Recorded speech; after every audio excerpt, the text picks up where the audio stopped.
Gautama Buda, o fundador do budismo, viveu no norte da Índia no 6º século a.C. Seu nome pessoal era Siddhartha e seu nome de família era Gautama.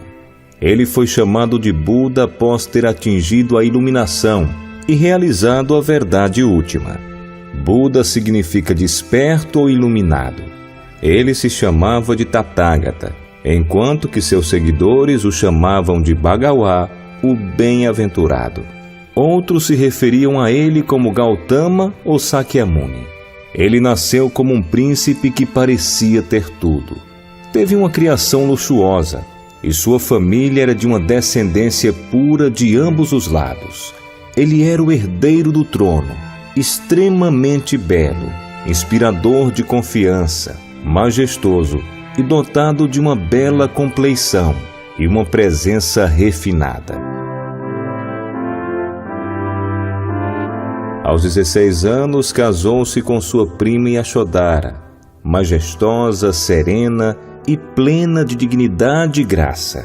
Apesar de tudo isso, o príncipe Siddhartha se sentia preso no luxo, como um pássaro em uma gaiola de ouro. Durante as suas visitas fora do palácio, ele viu aquilo que foi conhecido como os 4 sinais. Isso é, um homem velho, um homem doente, um homem morto e um santo recluso.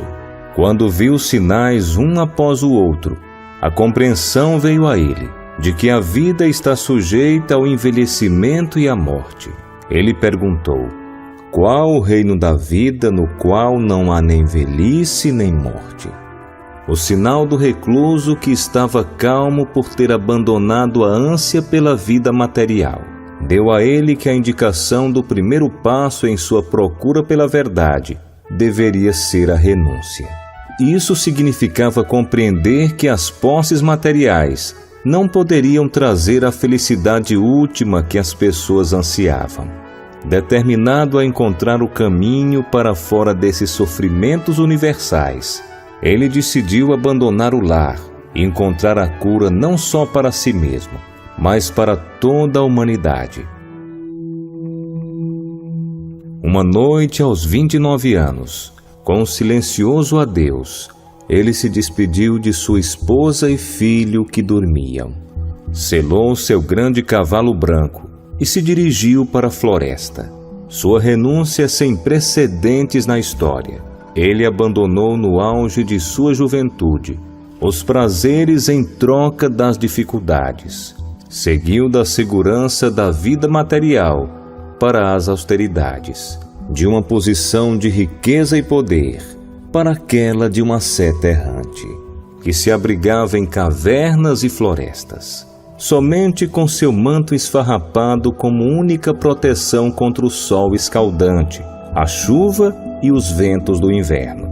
Ele renunciou à sua posição de riqueza, promessas de prestígio e poder, e uma vida repleta de amor e esperança, em troca da busca pela verdade, a qual ninguém havia encontrado, embora muitos na Índia a tivessem procurado por milhares de anos.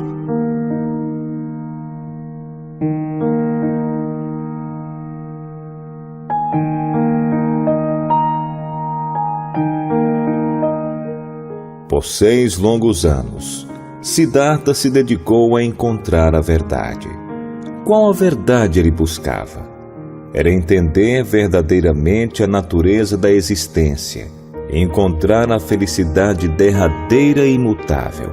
Estudou sob os mais proeminentes mestres da época e aprendeu tudo que tais professores religiosos podiam lhe ensinar. Quando descobriu que não podiam ensinar aquilo que estava buscando, ele decidiu encontrar a verdade por seus próprios esforços. Um bando de ascetas se juntou a ele e juntos praticavam severas austeridades, na crença que se o corpo fosse torturado, então a alma seria liberta do sofrimento. Siddhartha era um homem de energia e força de vontade, e superou os outros ascetas em cada austeridade que praticava. Quando jejuava, ele comia tão pouco que quando olhava a pele de seu estômago, ele conseguia tocar sua coluna vertebral. Ele se pressionou a realizar feitos supra-humanos de autotortura, de maneira que certamente teria morrido, mas compreendeu a futilidade da automortificação e, ao invés disso, decidiu praticar a moderação.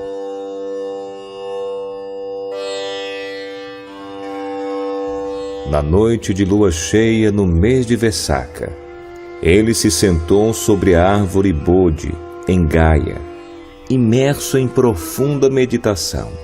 Foi então que sua mente explodiu a bolha do universo material e percebeu a verdadeira natureza de toda a vida e de todas as coisas. Com a idade de 35 anos, ele se transformou de um buscador sincero pela verdade em um Buda, o iluminado. Por quase meio século depois da iluminação, o Buda andou pelas estradas poeirentas da Índia ensinando o Dharma, de forma que aqueles que ouvissem e praticassem viessem a ser enobrecidos e livres. Ele fundou uma ordem de monges e monjas, desafiou o sistema de castas, elevou o status das mulheres, encorajou a liberdade religiosa e a livre investigação, abriu os portões da liberdade para todos, em qualquer condição de vida, alta ou baixa, santo ou pecador. Enobreceu as vidas de criminosos como Angulimala e de cortesãs como Ambapali. Ele libertou a humanidade da escravidão religiosa, do dogma religioso e da fé cega.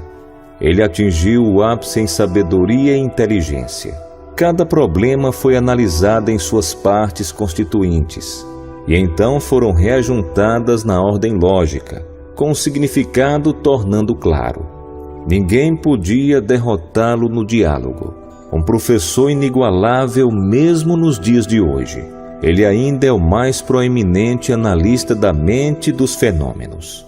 Pela primeira vez na história, ele deu aos seres humanos o poder para pensar por si mesmos. Elevou o valor da humanidade e mostrou que os seres humanos podem alcançar o mais alto conhecimento e a suprema iluminação por seus próprios esforços. Apesar da sua incomparável sabedoria e linhagem real, ele nunca se afastou dos simples aldeões. Distinções superficiais de classe e casta significavam pouco para ele.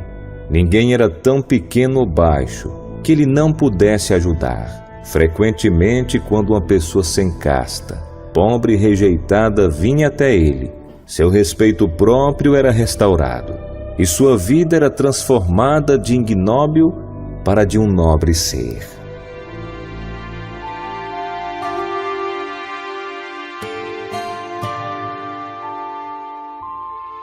O Buda era pleno de compaixão, karuna, e sabedoria, panya, conhecedor do como e do que ensinar aos indivíduos de acordo com seu nível de entendimento.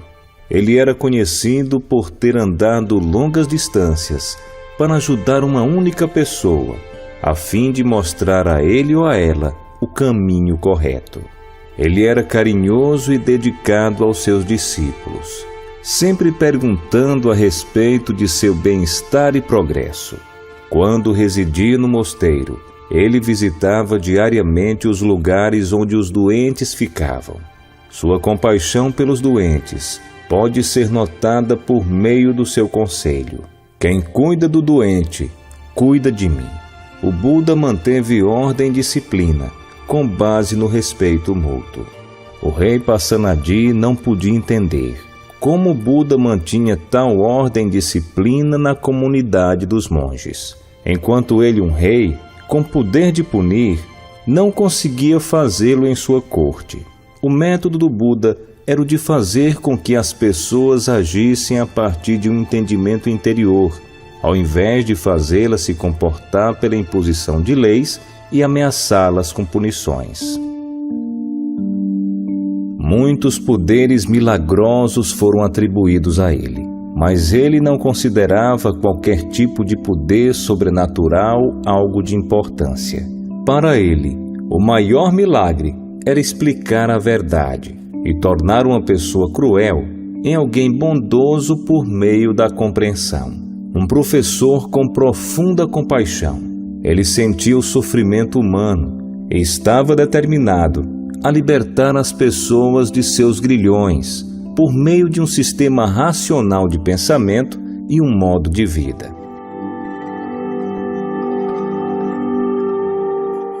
Buda não afirmava ter criado condições mundanas, os fenômenos universais ou a lei universal que chamamos de Dharma. Embora descrito como Lokavidu, o conhecedor dos mundos, ele não era considerado o exclusivo guardião da lei universal. Ele livremente reconhecia que o Dharma, juntamente com o funcionamento do cosmos, é atemporal, não tem criador e é independente no seu sentido absoluto. Cada coisa condicionada que existe no cosmos é sujeita à operação do Dharma. O que o Buda fez, como todos os outros Budas antes dele, foi redescobrir a verdade infalível e torná-la conhecida pela humanidade.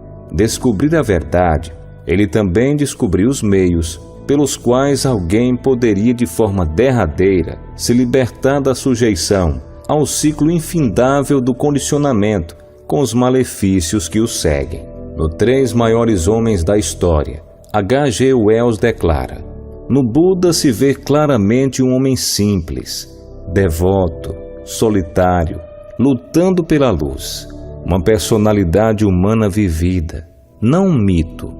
Ele também deixou uma mensagem universal à humanidade. Muitas de nossas melhores ideias atualmente se encontram em estreita harmonia com sua mensagem. Toda miséria e descontentamento da vida são devidos, ele ensinou, ao egoísmo. Antes de um homem se tornar sereno, ele deve cessar de viver voltado para os seus sentidos ou para ele mesmo. Então ele se funde em um ser maior. O budismo, com uma linguagem diferente, convidou o homem a se esquecer de si mesmo 500 anos antes de Cristo.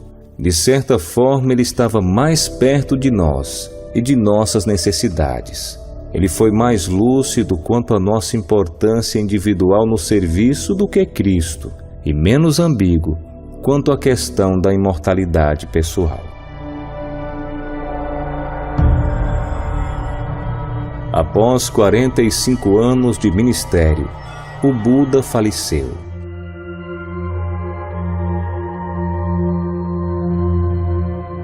Atingiu Parinibbana, com idade de 80 anos, num local chamado Kusinara, deixando para trás numerosos seguidores, monges e monjas, e um vasto tesouro de ensinamentos do Dharma. O impacto do seu grande amor e dedicação ainda hoje é sentido.